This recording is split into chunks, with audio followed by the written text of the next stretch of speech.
Happy birthday Happy birthday អូនជំនួសស្រីដែលស្រស់ស្អាតជាងគេ Happy birthday oh my baby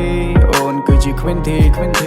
Happy birthday Happy birthday តើអូនលឺទេ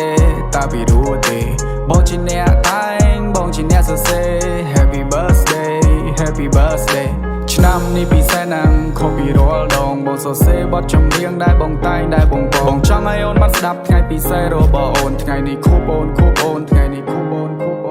ដើរចម្ងាយដល់ឆ្ងាយពួកយើងឆ្លងកាត់រឿងរ៉ាវជាច្រើនអរគុណគ្រប់យ៉ាងដែលធ្វើឲ្យជីវិតនេះមានសំណើមទោះបីជាយ៉ាងណាក៏នៅតែក្បែរដូចថ្ងៃដែលផ្ដើមទោះបីជាស្នេហាគេថាមិនទេដូចទឹកសន្សើមថ្ងៃនេះពិសេសខួបមកក្បាលខូចអូនជាស្រីស្អាតតែអូនជាក្មេងខូចពេលដែលអូនខឹងមកដូចជាសន្ទូចពេលដែលអូនខឹងមាត់អូនឡើងចែបចោចគេថាបងមិនកើតទេអត់កំណត់នឹងអីគេមិនក៏ចេះតែថាខ្ញុំចាប់វាសនាមកញាត់ទៅក្នុងបេមិនក៏មុខមាត់ខ្ញុំទេមិនក៏ខ្ញុំមិនដូចទេ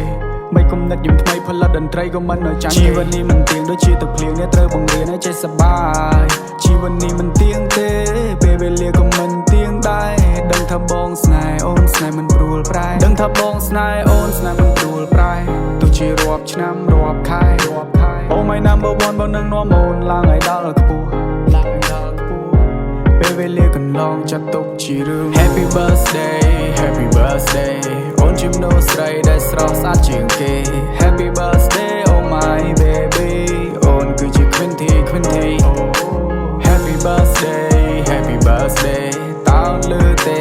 តើពីរੂទេបងជាអ្នកតែងបងជាអ្នកសរសេរ Happy birthday Happy birthday